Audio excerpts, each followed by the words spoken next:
Les États-Unis. Depuis leur déclaration d'indépendance en 1776, les États-Unis ont participé à de nombreuses guerres. Après tout, leur indépendance a été forgée lors d'une guerre révolutionnaire contre les Britanniques. Ce n'est pas un exemple unique, au contraire. Un grand nombre de pays à travers l'histoire ont obtenu leur indépendance par la guerre. Un autre exemple est le Portugal, qui s'est battu contre la Castille pour devenir son propre royaume. Mais tout au long de ces presque 250 ans d'existence, les conflits militaires ont été une grande partie de l'existence des États-Unis. Encore une fois, ce n'est pas une exception. Cela a été le cas pour presque tous les pays, bien que les États-Unis se distinguent par leur implication dans des conflits plus récents que d'autres nations tout au long de leur histoire. En ce qui concerne les conflits officiels, il y en a eu au moins 106. Dans 81 cas, ils ont été victorieux. Ils n'ont été vaincus que 10 fois, la première défaite n'étant survenue qu'en 1866.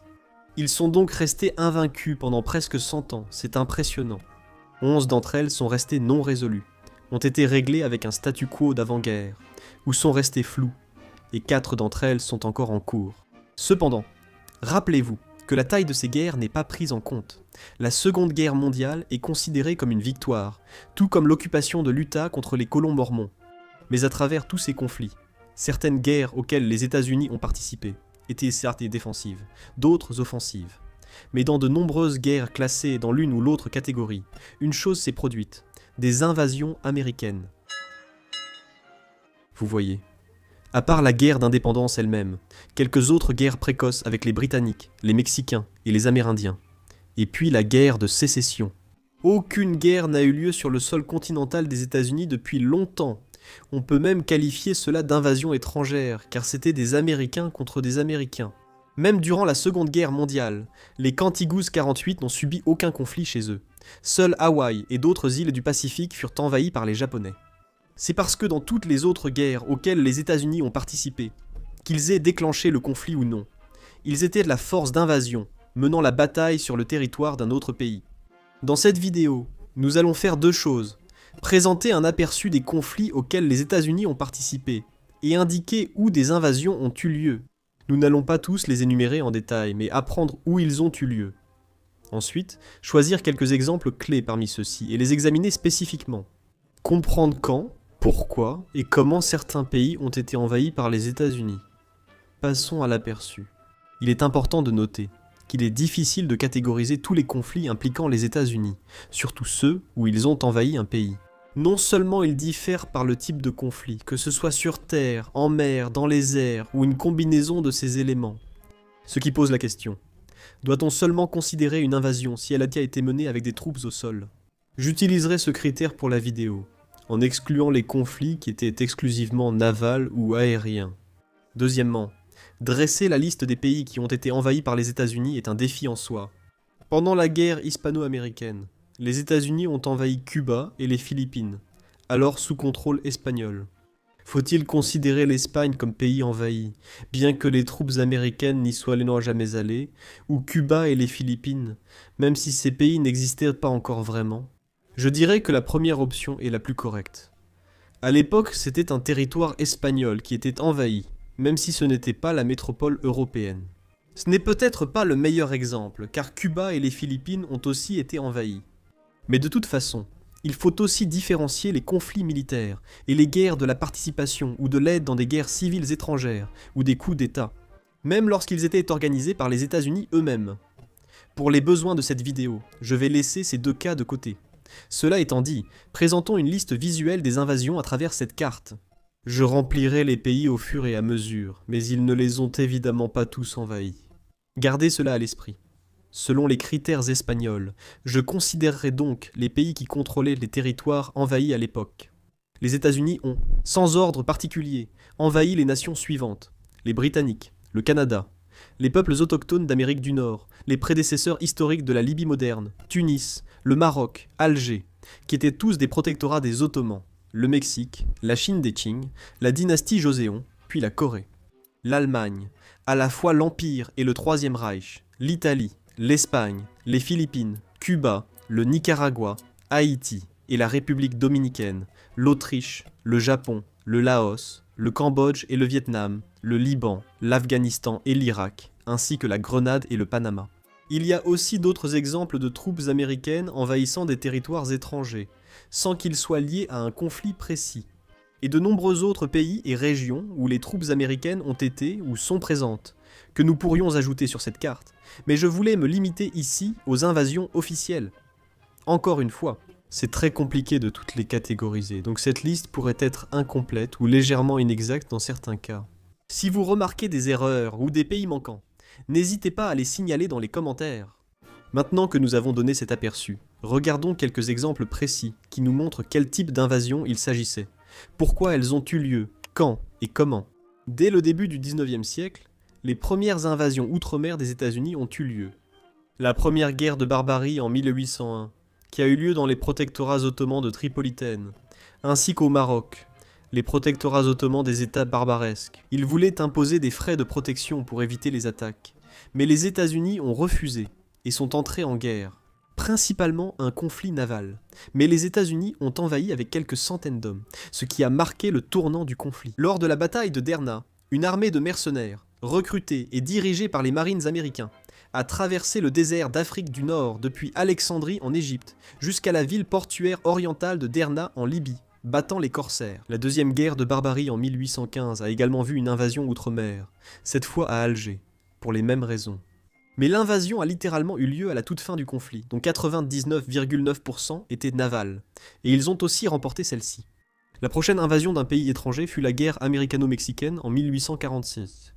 Après l'annexion américaine du Texas, que le Mexique revendiquait, les deux jeunes nations nord-américaines se sont affrontées en guerre.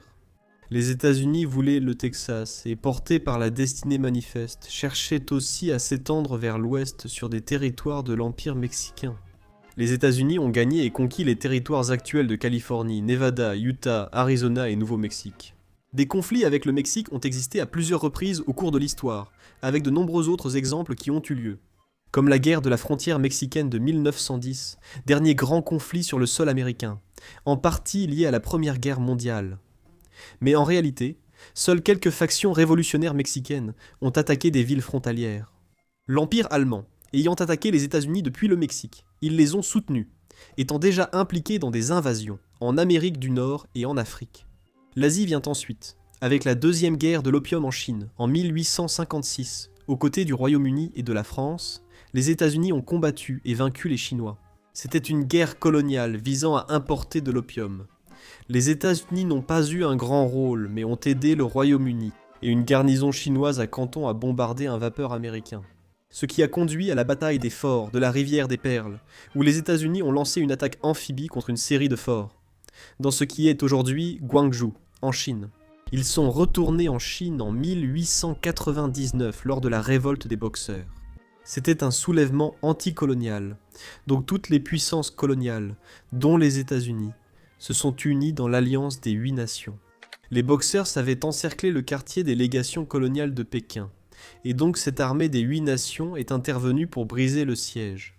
Sur cette peinture, on peut même voir des soldats américains escalader les murs de Pékin, et y planter un drapeau américain.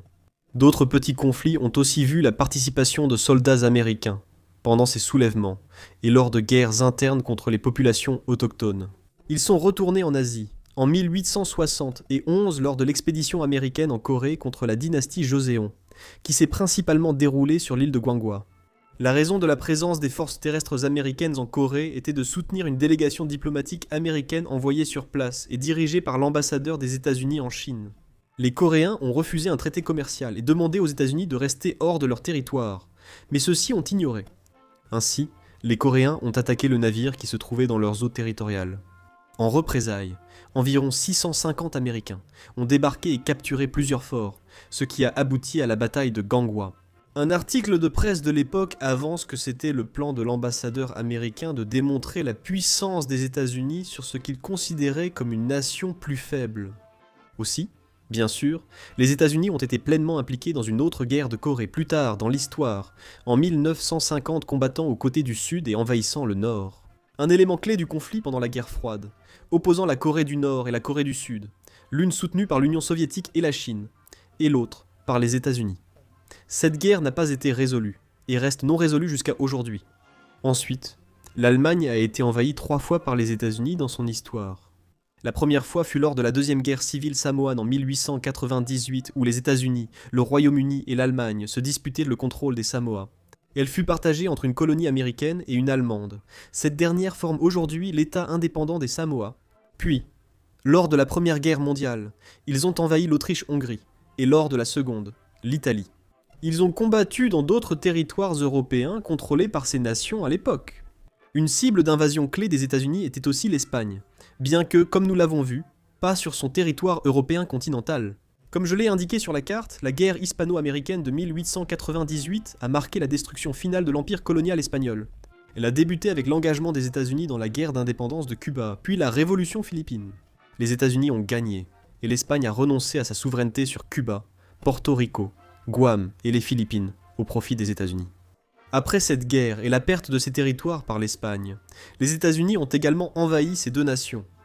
Après la guerre des Philippines, où les habitants ont lutté pour l'indépendance, les États-Unis ont remporté la victoire et fait des Philippines un territoire non incorporé. Alors que le conflit avec Cuba n'a eu lieu que bien plus tard dans l'histoire, en 1961, avec l'invasion de la baie des Cochons. Une invasion militaire ratée visant à renverser leur gouvernement révolutionnaire. En dépassant le Mexique, il y a également eu plusieurs autres interventions américaines, en Amérique centrale et dans les Caraïbes, comme au Nicaragua en 1912, où les États-Unis ont soutenu le régime contre les forces révolutionnaires, afin d'empêcher toute autre nation de construire un canal nicaraguayen. Haïti en 1915 avec le débarquement de 300 soldats dans la capitale Port-au-Prince pour prendre le contrôle des intérêts politiques et financiers d'Haïti. Pour protéger les entreprises américaines sur place, il y a eu une série d'invasions et d'occupations américaines dans les nations d'Amérique centrale afin de sécuriser leurs propres intérêts commerciaux, connus sous le nom de guerre de la banane. En 1916, après une révolution défavorable aux États-Unis, la République dominicaine a vu l'instauration d'un gouvernement fantoche soutenu par les Américains. En 1983 à la Grenade, les États-Unis ont refusé le gouvernement révolutionnaire et envahi le pays pour rétablir l'ancien pouvoir. Le Panama en 1989, où le but principal était de destituer leur dirigeant de facto, le général Manuel Noriega, recherché par les autorités américaines. Et Haïti, encore en 1994, pour renverser un régime militaire et rétablir le gouvernement précédent. À la fin du XXe siècle, plusieurs invasions ont également eu lieu en Asie du Sud-Est. Le Vietnam en 1955, le Laos en 1959 et le Cambodge en 1967. Toutes ces interventions ont mené à la défaite des États-Unis en 1975 dans le contexte de la guerre froide, opposant les soutiens de l'Union soviétique et de la Chine à ceux des États-Unis. Les interventions américaines visaient à stopper la propagation de l'influence soviétique dans le reste de l'Asie. Et enfin, la région du Moyen-Orient a été envahie à plusieurs reprises par les États-Unis. Cela a commencé avec la crise du Liban en 1958 lorsque le président libanais a demandé l'intervention américaine pour mettre fin à une crise politique et religieuse. Cela faisait partie de la doctrine Eisenhower, qui visait à fournir une assistance à tout pays du Moyen-Orient menacé par une agression armée. Elle voulait aussi freiner l'expansion du communisme dans la région. Retour au Liban, en 1982, dans le cadre d'une intervention multinationale, pour établir une mission de maintien de la paix face aux conflits internes du pays. Ensuite, ils ont également envahi l'Irak, d'abord en 1990, puis de nouveau en 2004. La première intervention visait à empêcher l'Irak d'annexer le Koweït, et la seconde sous le faux prétexte d'empêcher l'utilisation d'armes de destruction massive, ainsi qu'en Afghanistan, également en 2001, pour des raisons de stabilisation de la région, ce qui a sans doute eu l'effet inverse.